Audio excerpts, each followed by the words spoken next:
I can't help thinking that every step along this trail is taking me closer to this and further away from the busyness of life back there. So tonight it's just you and me, my backpack, a tent and a wee forest, as I try and explain to you why I'm madly falling in love with solo wild camping.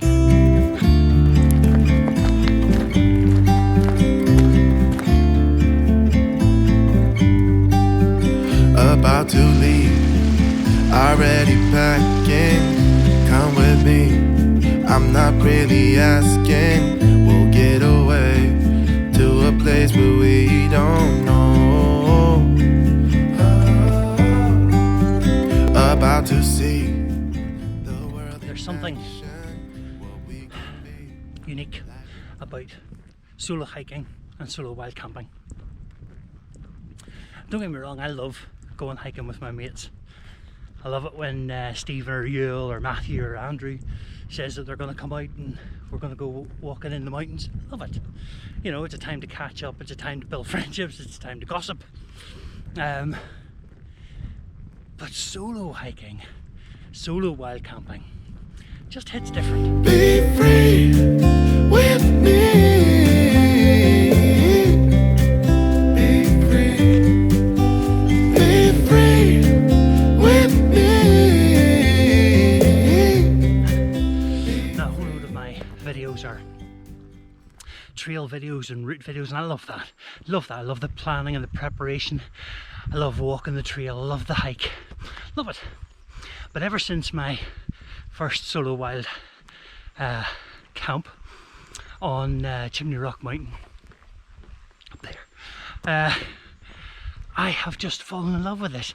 You see, a lot of my work in the real world is environmental education and education stuff, and when you've got 30 Waynes, 30 kids or teenagers or a bunch of adults with learning disabilities all hanging off you as you try and teach them about this, you don't get much time to appreciate it for yourself. And so I try and get out as often as I can, usually once a week, just to be in nature. But then solo wild camping has opened up a whole other connection to nature. It just means that walking into the wilderness like this is like a big conversation. What I mean? Well, a conversation is a give and take of information, insights, understanding, and every step I take here, I'm suddenly going, oh, what's that? Oh, there's a sound. There's this little stream there. And what was a busy conversation, a busy noise in my head, suddenly is invaded by another voice. All of this whispering, trees, wind demanding my attention, streams babbling and chattering. Yeah, I just love getting into that conversation. Wild camping then allows me to stay in that conversation, stay a little longer, chat a little while longer. So I love it, love it. Now, my original plan was to pitch the tent down at the end of the Annalong Wood down near the Binion Tunnel, but as I walked down Dunnywater, this is what greeted me. Now, I know that this is farm timber for wood products, I get it, I know, but it's just such a heartbreaking scar on the landscape as you walk down through the mountains to see this.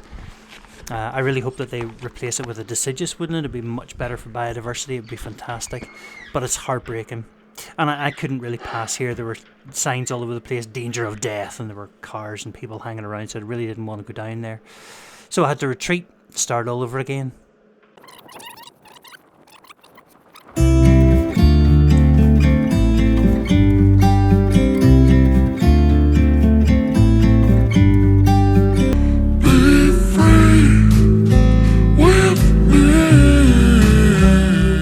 And my second space was worse. There had been some sort of a party here and they'd left such a mess, completely trashed the place. Shocking.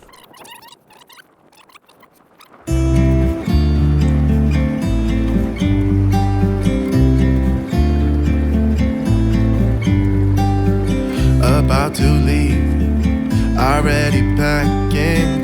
Come with me, I'm not really asking. We'll get away to a place where we don't know. About to see the world in action, what we can be, life with no distractions. We'll get away, this is what we waited for. Take my hand, we'll make it somehow. We can't miss out.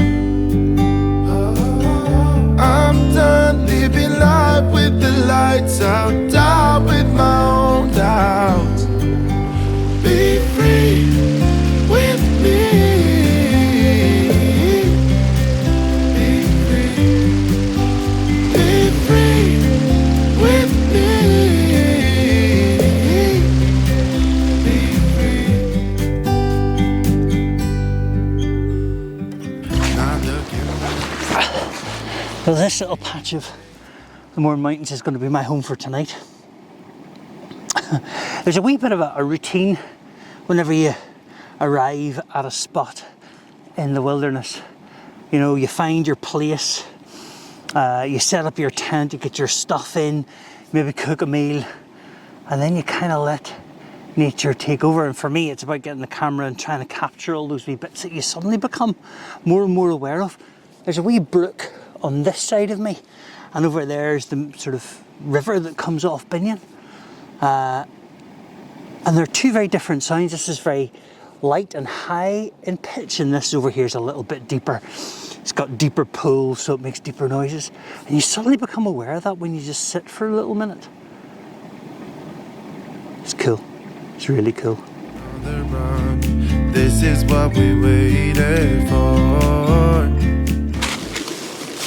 I love this bit where you're setting all your stuff out, because it's kind of got that same sort of feeling, well, it certainly has for me, like your den building, or you're like building a blanket fort, you know, when you were a kid. That sort of excitement and anticipation, you know, a sleepover kind of thing. I've got loads of extra layers tonight. I've even brought my foil underlay, because tonight it's due to get down to about -4, so I've got loads of layers and extra stuff to wrap me up in, because it's going to get cold tonight. Take my hand, we'll make it somehow. We can't miss out. I'm done living life with the lights out, die with my own doubts. Be free with me. Be free. Be free with me.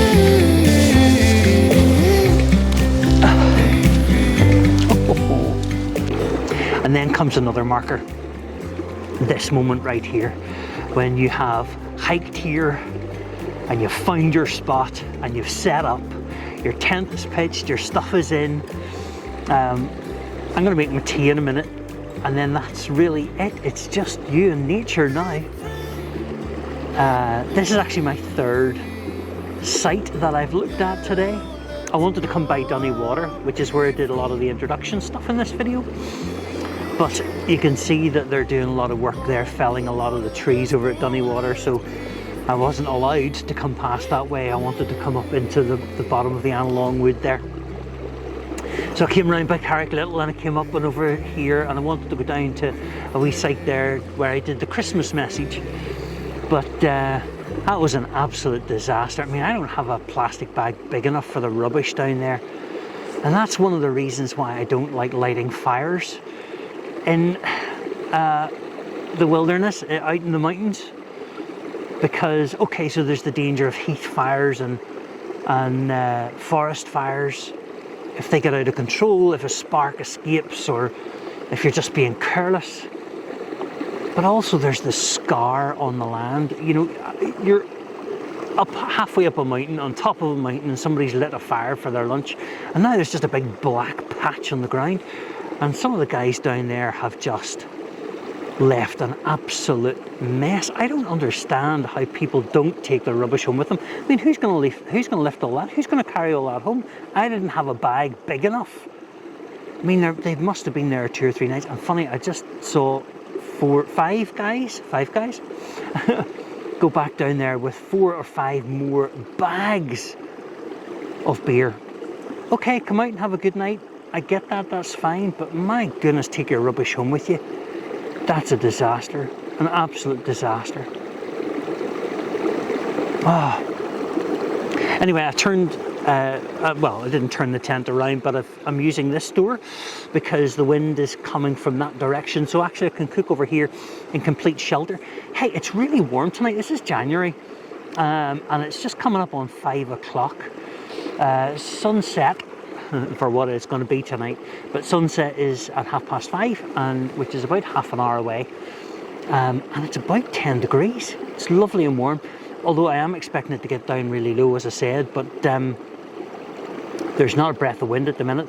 The wind is due to pick up, and there are yellow and amber warnings out for Friday for 100-mile-an-hour winds, 80-mile-an-hour winds, 100-mile-an-hour winds, so that should be a bit of fun. I will be long gone by then. I'm going tomorrow morning, which is Thursday morning, so that shouldn't be too bad, I don't think. This is heaven out here. This wee brook is fabulous beside me. Oh, glorious.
So let me tell you the first reason why I like wild camping.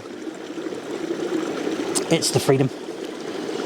Because you set your agenda, you set your trail, you set your route, and away you go.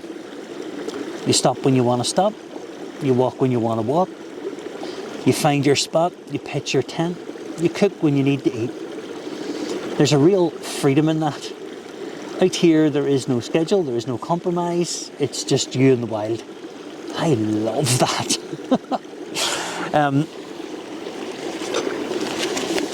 My meal tonight is a chili con carne and rice. It's another fire pot. I didn't have time to do all my cooking, my bulk cooking. But I will get back to it actually. Look at this.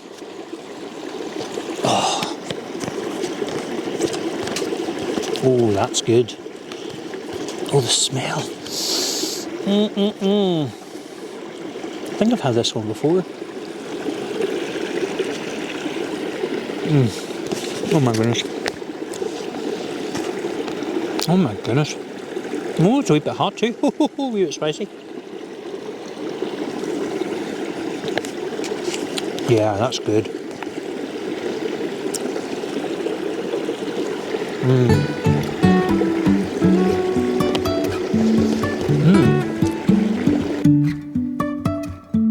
Life is a winding road, no telling where it goes. driving through days and nights, won't stop for traffic lights. And I really wanna know, if I will ever figure out where the road goes. Even if I'm falling. It's starting to get cold outside and the sun has set. I've had my dinner and I'm now set up in the tent and quite content. Not a breath of wind at the minute. I'm expecting it to get blowy later on, but it's fine at the minute. There's no wind at all, as you can see. And I've got my coffee, so I'm very happy.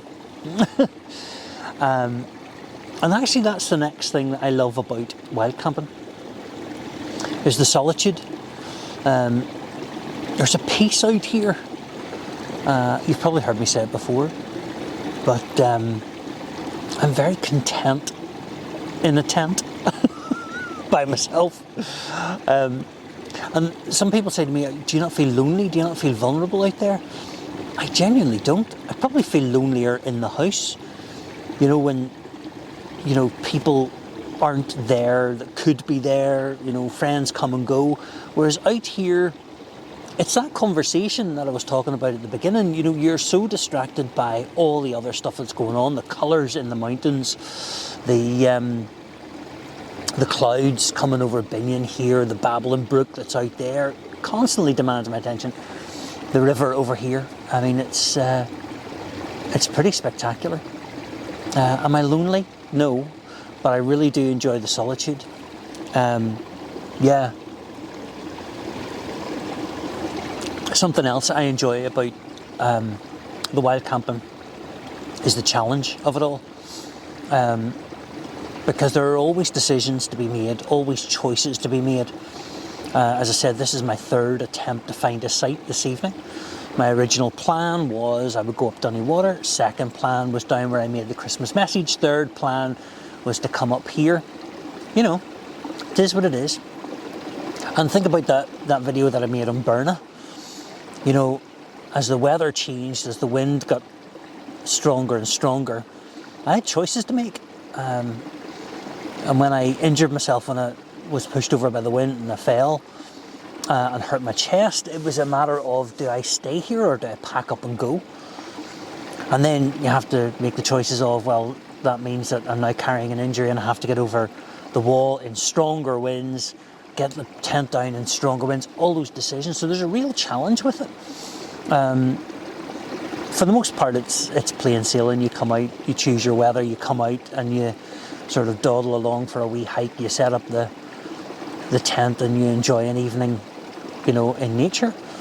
But some nights the weather's pretty scary, you know, so yeah, I love the challenge of it too. You can say I lost my mind, I will keep on holding my head high, even if the sky is falling down. But then, as I said before, there's the connection with nature.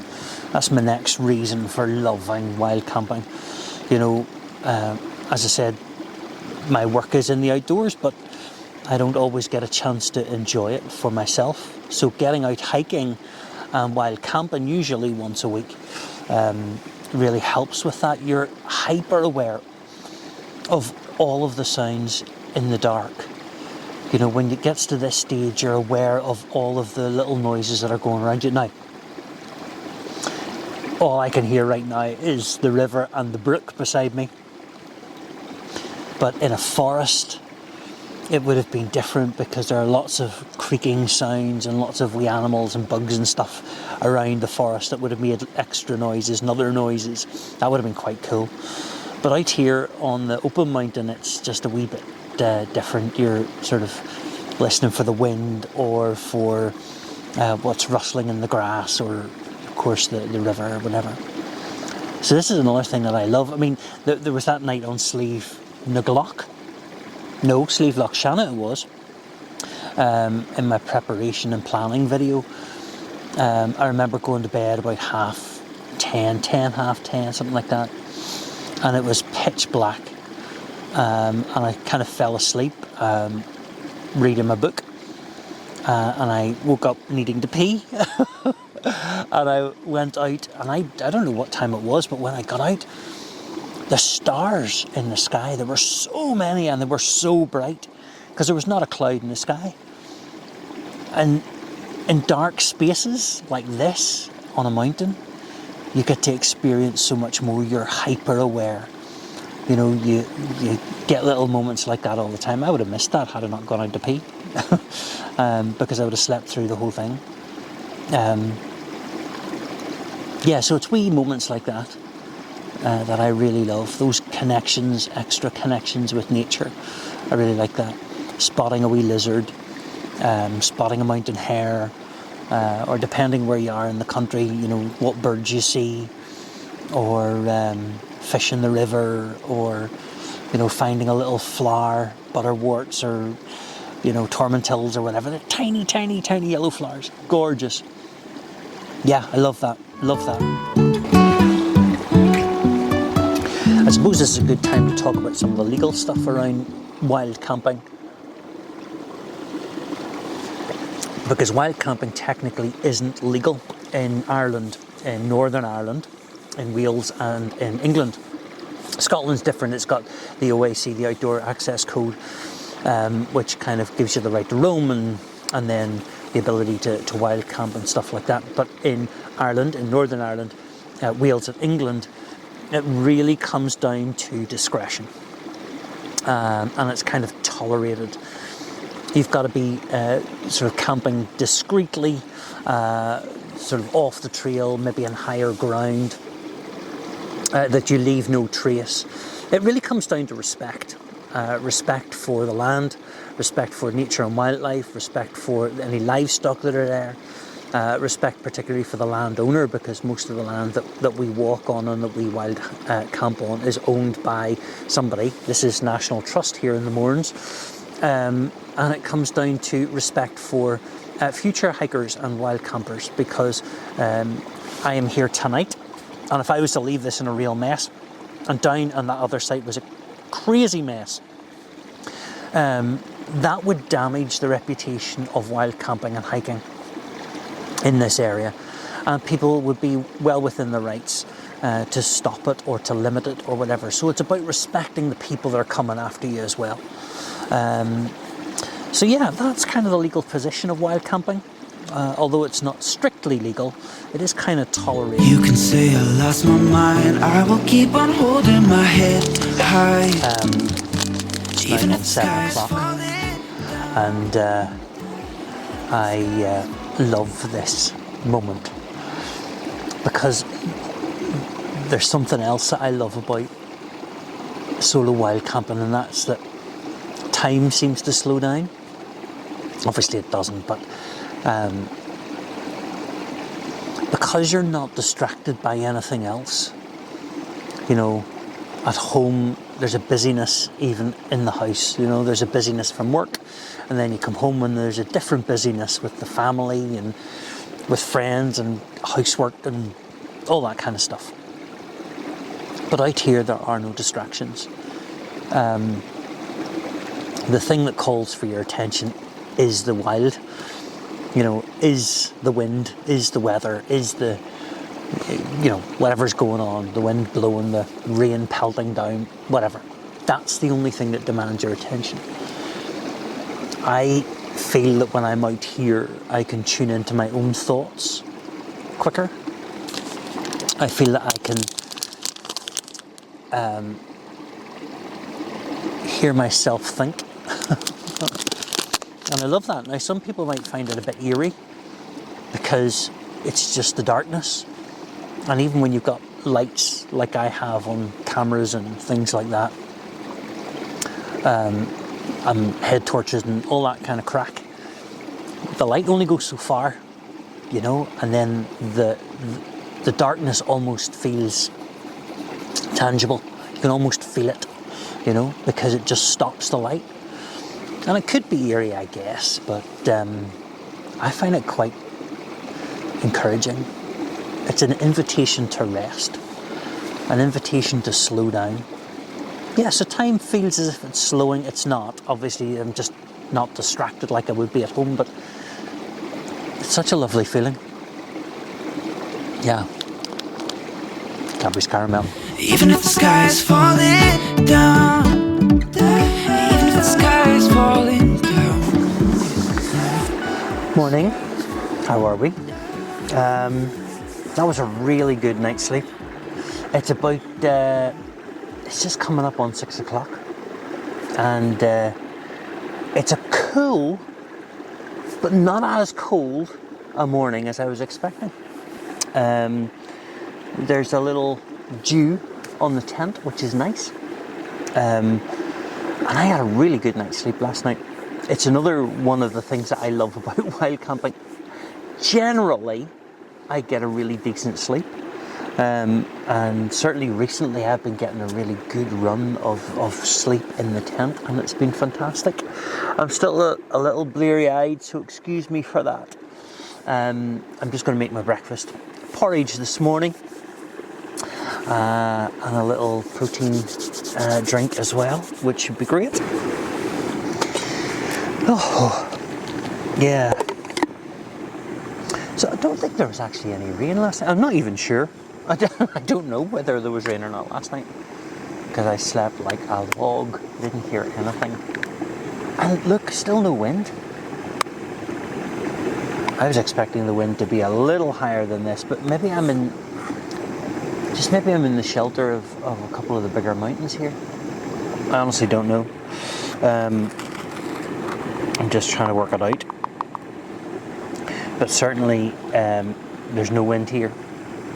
There were a few wee ruffles this morning, and I thought it was going to start up, but it didn't amount to anything.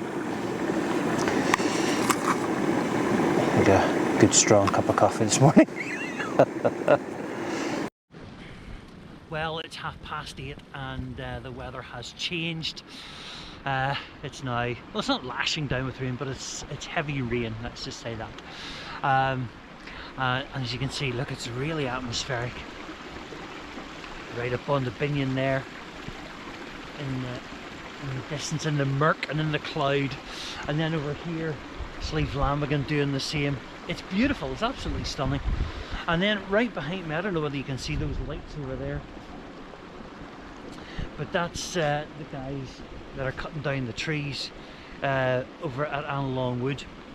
They were on the go at 7 AM this morning. They didn't finish till late last night, so they're really making a go of it, trying to get as much done as quickly as possible. Maybe racing ahead of the Storm Éowyn here, but yeah. Anyway, I hope this last inclement weather hasn't put you off coming out and trying wild camping, because I genuinely have fallen in love with wild camping. In my last couple of years, I've just loved it. Now, if you haven't subscribed so far, then why not like and subscribe down below? That would be really helpful. And why not comment? Why not comment? The comments down below. Let me know where you go wild camping. Let me know some of your experiences out in the wilds. And of course, go get your boots on, go outside and go exploring. And I'll see you again in the next one. Even if the sky is falling down,